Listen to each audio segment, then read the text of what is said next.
Role-playing games, or RPGs as they are commonly called in English, are one of the best types of games to play in order to improve your English. But if you haven't played them before, the language used can be kind of overwhelming.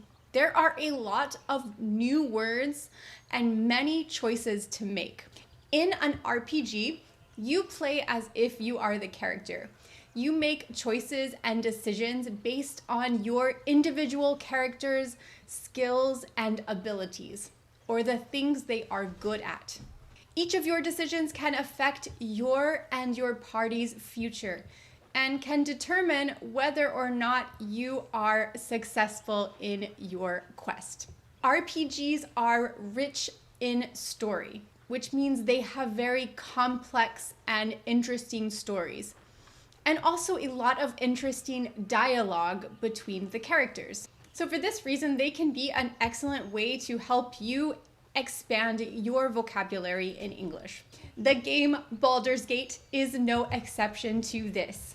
It is based on the classic tabletop RPG Dungeons and Dragons, or D&D as it's commonly called. So for this game, our first step is deciding who we want to be by building our character. The choices can be a bit daunting, which means a little bit intimidating. So in this video, I will guide you through creating a character in Baldur's Gate, and I will give you the English vocabulary needed to get started if you would like to play this game in order to help you improve your English.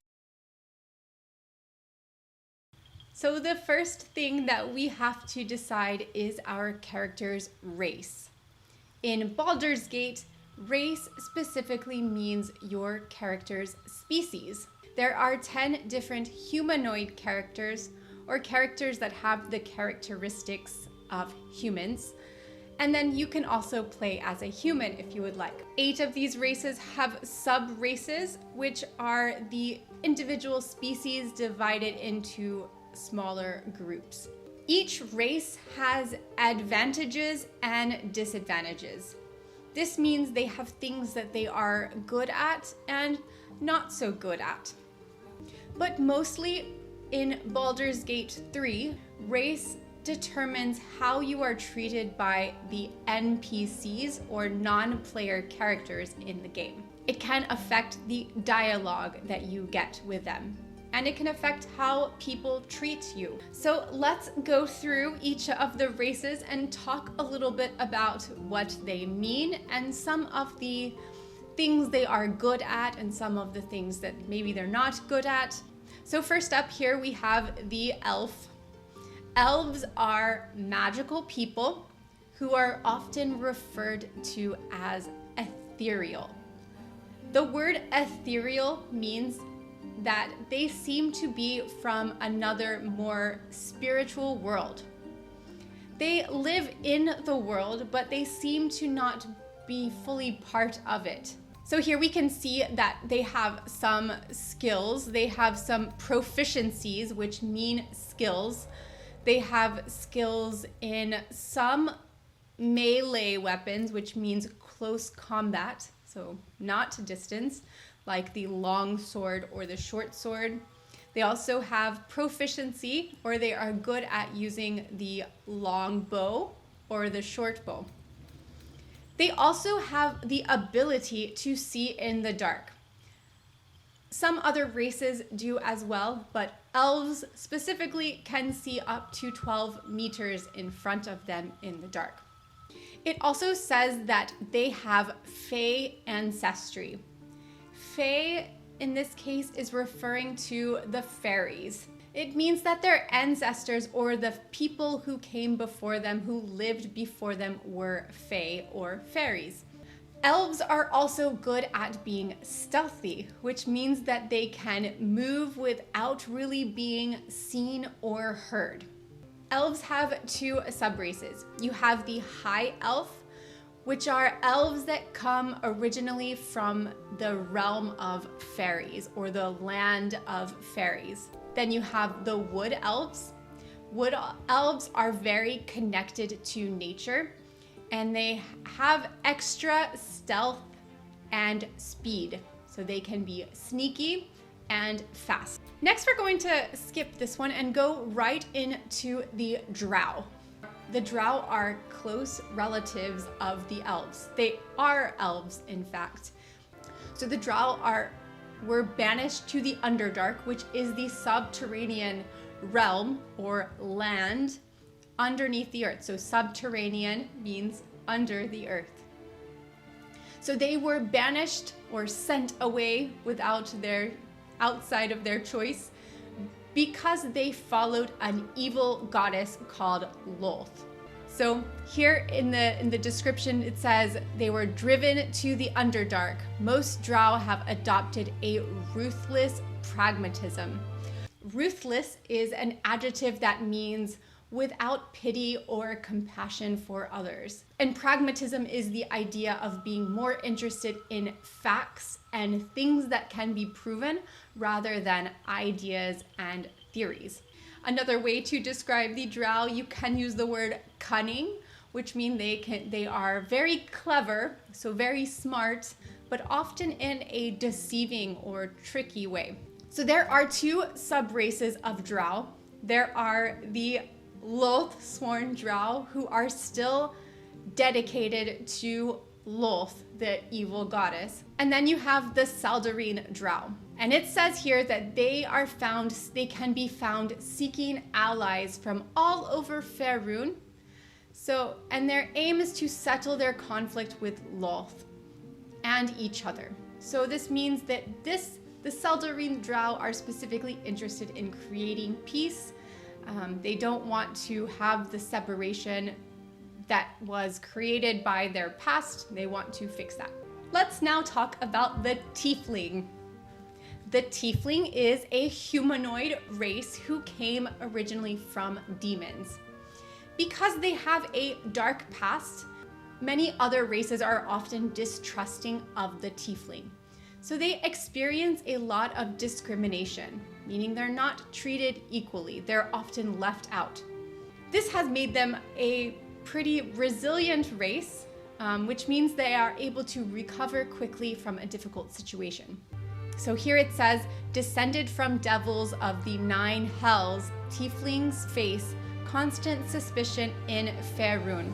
Thankfully, their arcane abilities make them natural survivors. This says arcane abilities. Arcane means mysterious or not really understood by others. So they have some secret, mysterious abilities. So the Tiefling have some special features. They have dark vision. So again, they can see in the dark. And it says they have hellish resistance. So resistance is your ability to protect yourself against something. So here it says they are resistant to fire damage. So they cannot be, they take half damage from fire. So they have resistance. They're not completely, they can't completely block it, but they have some protection from it. You can be resistant to many things. You can be resistant to cold, resistant to poison, resistant to whatever. So there are 3 different sub-races of Tiefling. They are determined by the original demon they descended from. So you have the Asmodeus Tiefling, who can make flames or fire. Then you have the Mephistopheles Tiefling, which has a skill called the Mage Hand. This means it says they can manipulate and interact with objects. So manipulate means to change it. So they have the ability to move and change objects without touching them. And then finally, we have the Zariel Tiefling, who have the Thaumaturgy ability.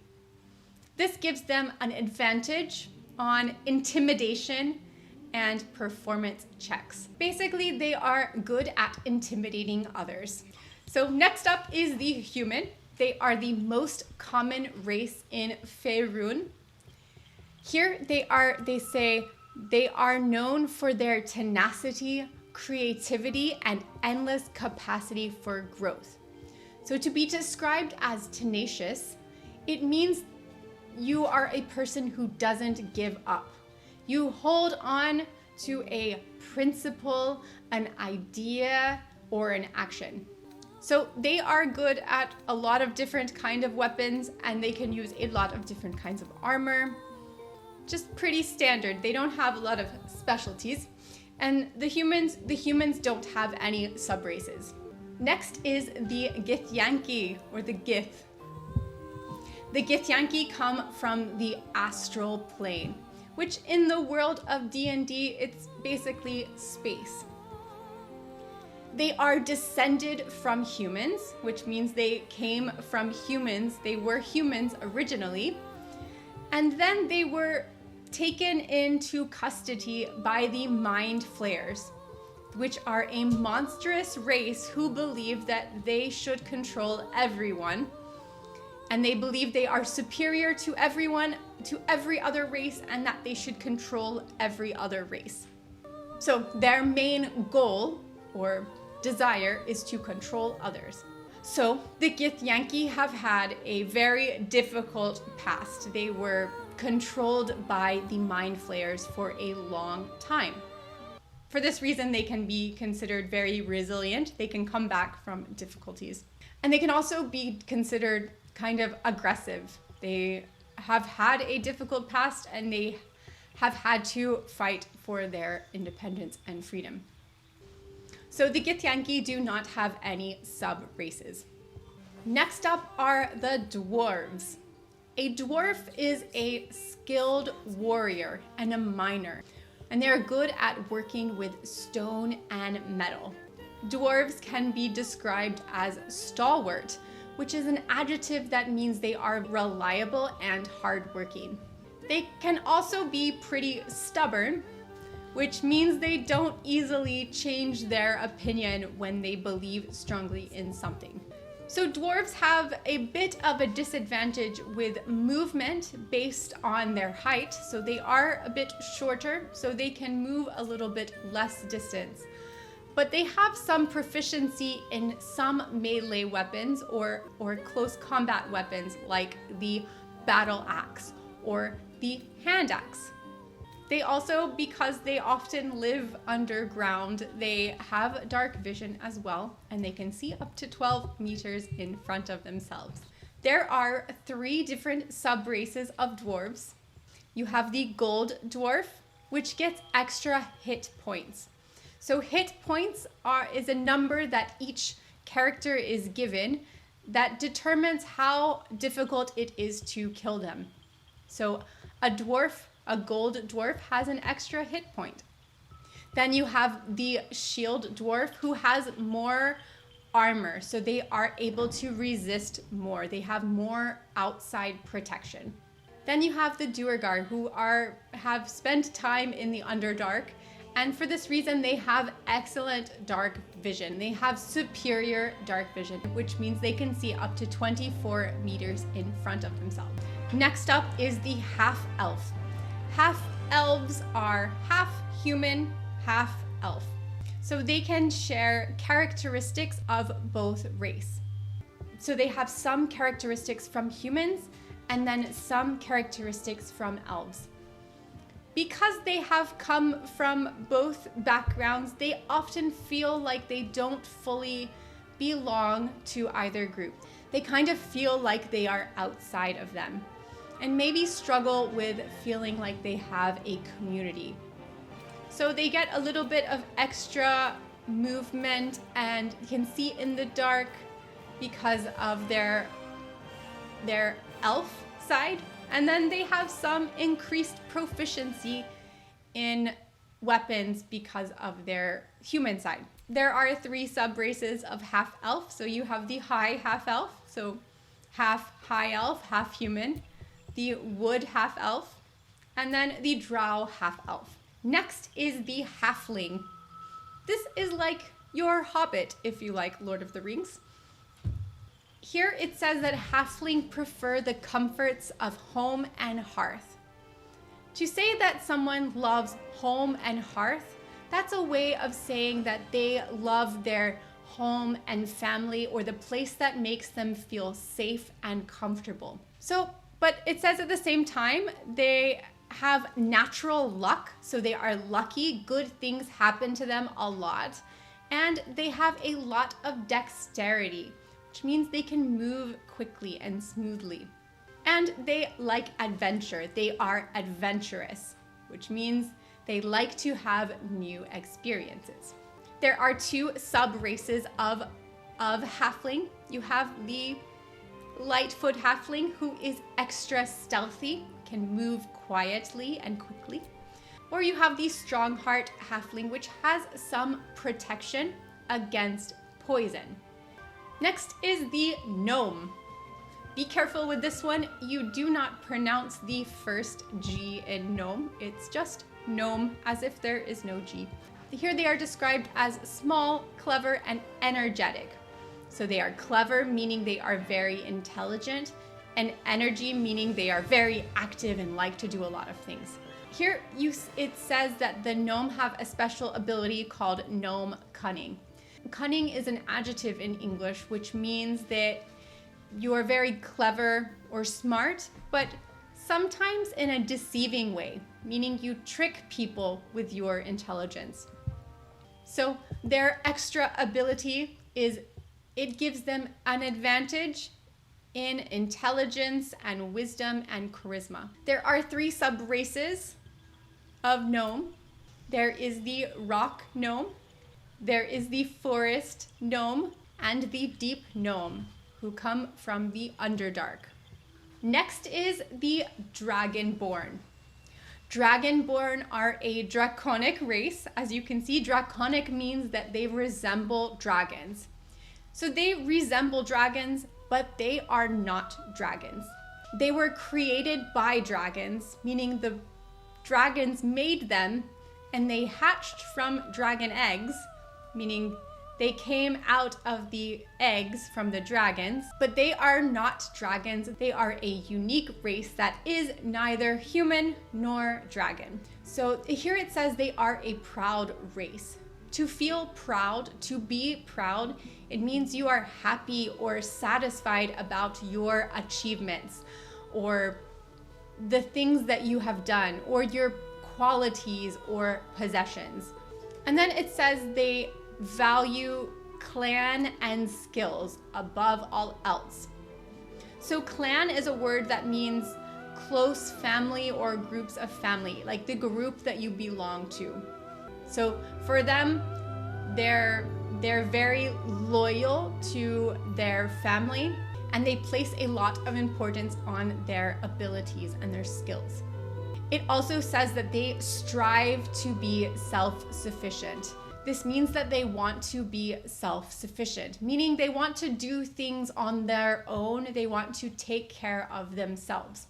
And they do not want to be beholden to anyone, not even the gods. To be beholden would mean to have to owe thanks to someone or have a duty to another person, or here the gods. Dragonborn have many sub-races. The sub-races are based on colors and elements. So elements like fire, ice, land. So here you have a black dragon, and each of them has abilities based on their color. So the black dragon has acid breath, so they can create acid from the air that comes out of their mouth, and then they can protect themselves from acid. And then that's the same with all of them. You have the blue dragon, which has lightning breath. So when you have a storm, the flashes of light in the sky is lightning, and they can protect themselves from lightning. The brass dragonborn has fire breath. They can breathe fire and then protect themselves from fire. So then you have a few more: green, red, silver. So the silver and the white dragonborn have frost breath, which means they can make ice or cold air with their breath, and then they can also protect themselves from ice attacks.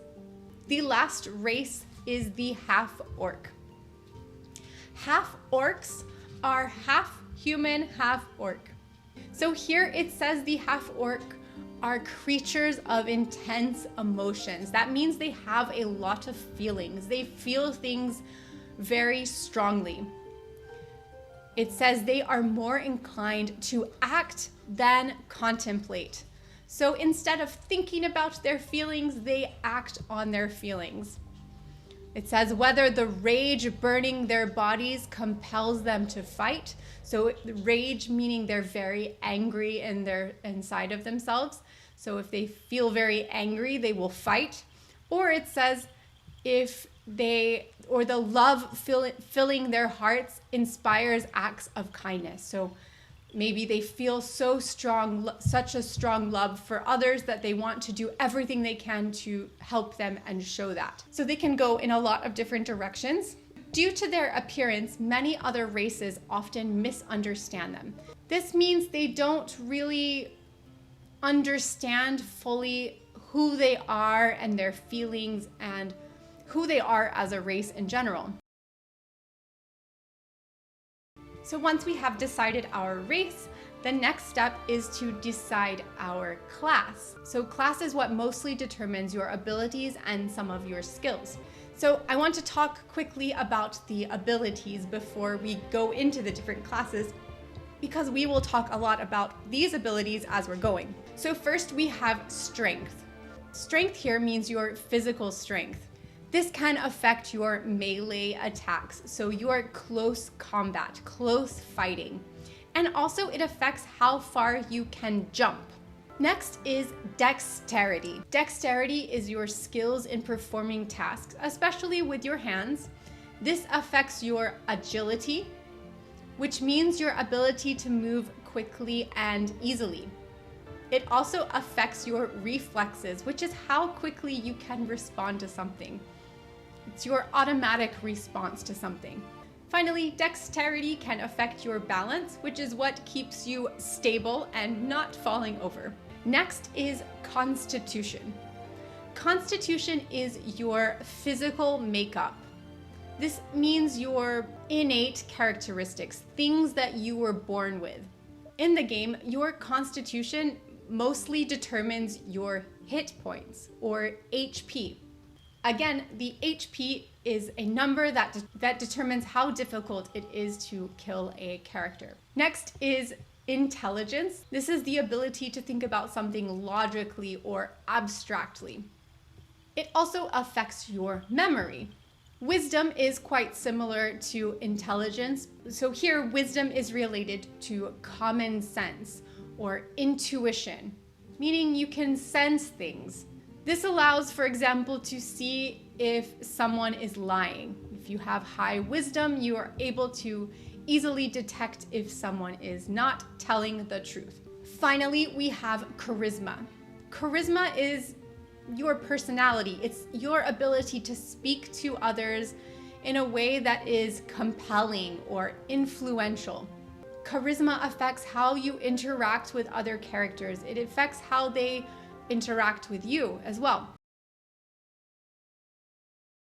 First is the barbarian.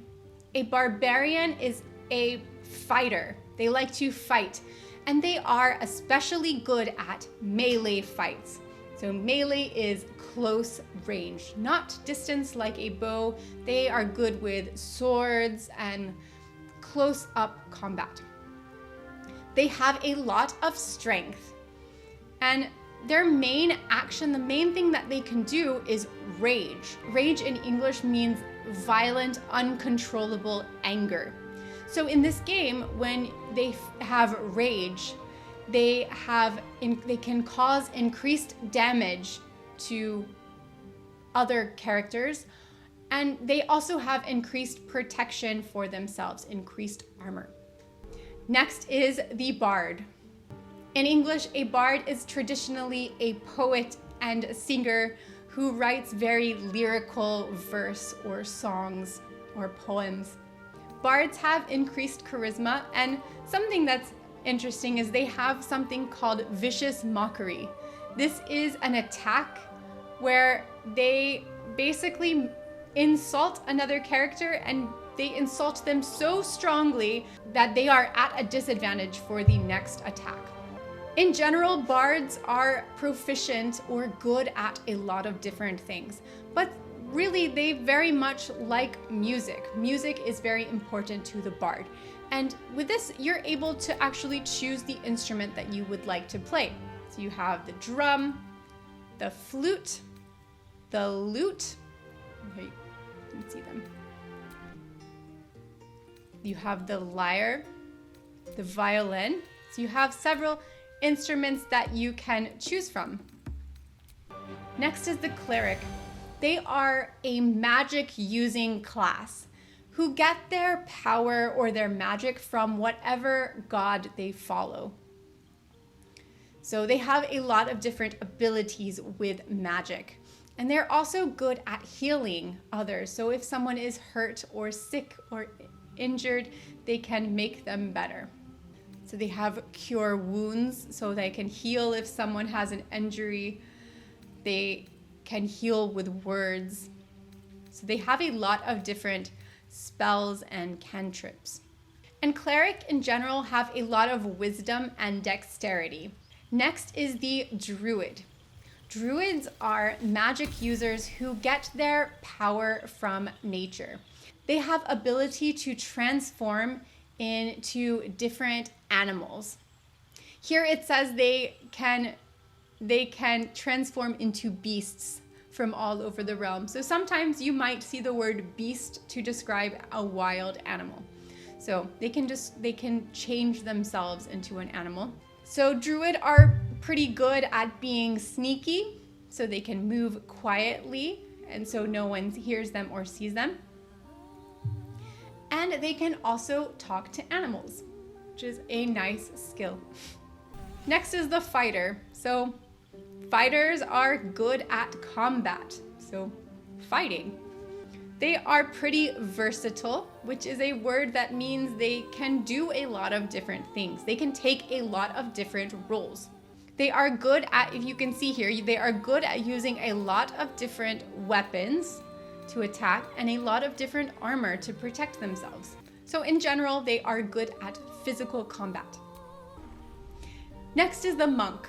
Monks are masters of martial arts. So that means that they are very good at combat or fighting without weapons, so using their body. So they fight using their arms and their legs. Next is the paladin. So the paladin is a holy warrior. They're basically the knight in shining armor. Their goal is to protect what they believe is right. So they're going to, everything they do, their motivation is to, it says here, to uphold justice and righteousness, meaning they want to defend it and make sure that it continues. Next is the ranger. Rangers are scouts, which are those who are sent ahead of the group or the party to check things out, to get information about your enemy. And they also act as trackers, which means that they are able to, they can find someone or something very easily using signs that they were there. Next is the rogue.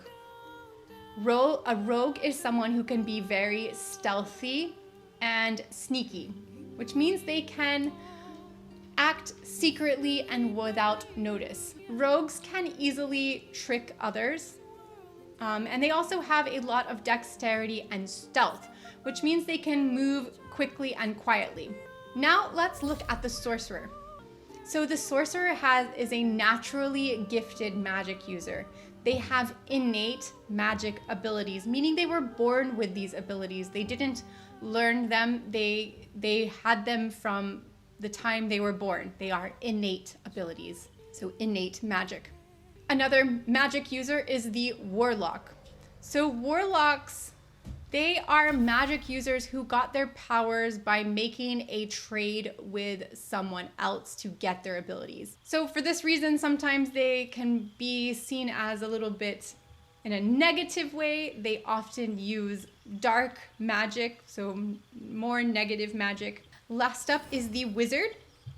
So contrary to the sorcerer who is born with their magic abilities, the wizard is a magic user who gets their abilities through education, through studying and practice.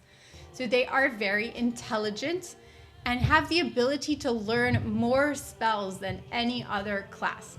Speaking of spells and cantrips, I've mentioned these words a couple of times already. They are both spells, meaning magic that you create. Cantrip specifically is a spell that you can use at any time. You can cast the spell. You can use the spell at any time. You don't have to prepare anything, and you don't have to use any resources. Spells, on the other hand, are more limited and require you to prepare, some that you can use once per day. So spells require more preparation. Cantrips you can use at will, meaning you can use them when you would like. Next up is the character's background. The background is their story before they joined the party, before the present time. Your background affects your skills. So the skills are the things that you do well. So first is the acolyte. So the acolyte is a person who assists a religious leader. So they have had experience in a religious group. They have worked closely with them. So they have extra proficiency in insight, meaning they can know about something very well, or religion. A charlatan is another way of saying a fraud, or a person who pretends to be someone they are not. So here, the charlatan is good at deception, which means tricking other people, making other people believe something about them is true. And they're also good at sleight of hand, which means that they can steal things very easily. They can pickpocket others or pick locks, meaning they can open locks without a key, open doors without a key. Next is the criminal. A criminal is someone who has committed a crime. They've done something that goes against the law. So they are good at deception. So again, tricking others. And they are good at stealth, which means moving quietly and quickly so that they are not heard or seen. Next is the entertainer.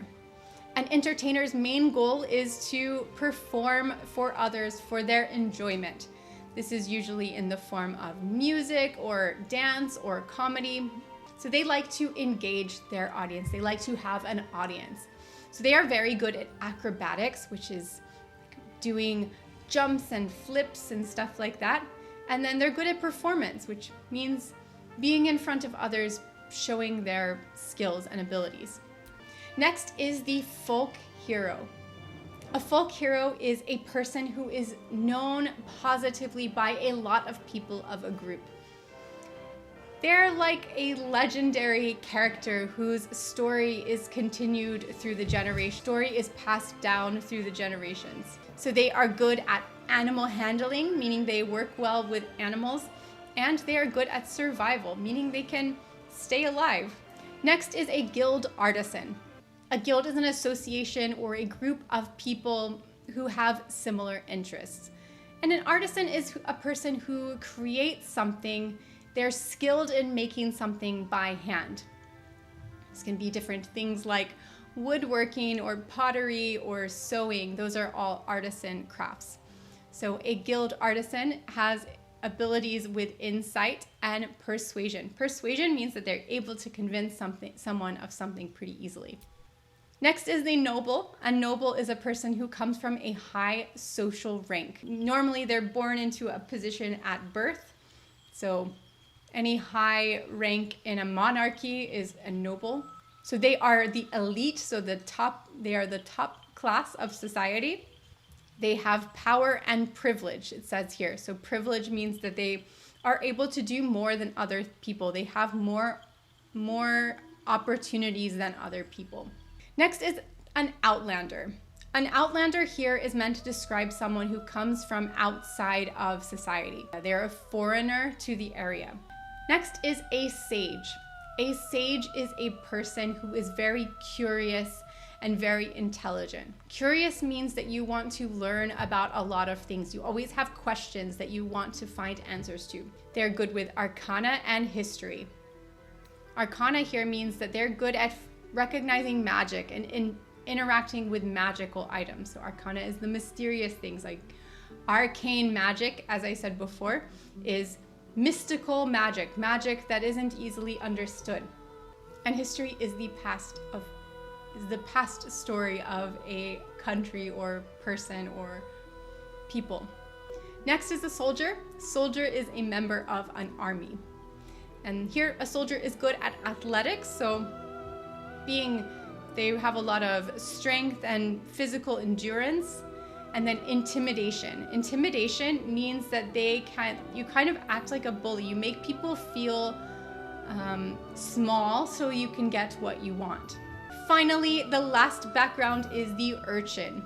An urchin is a child who grew up very poor and spent a lot of time on the streets. So they come from a poor and bleak childhood, it says here. So bleak meaning very unhappy. So they had a poor and unhappy childhood.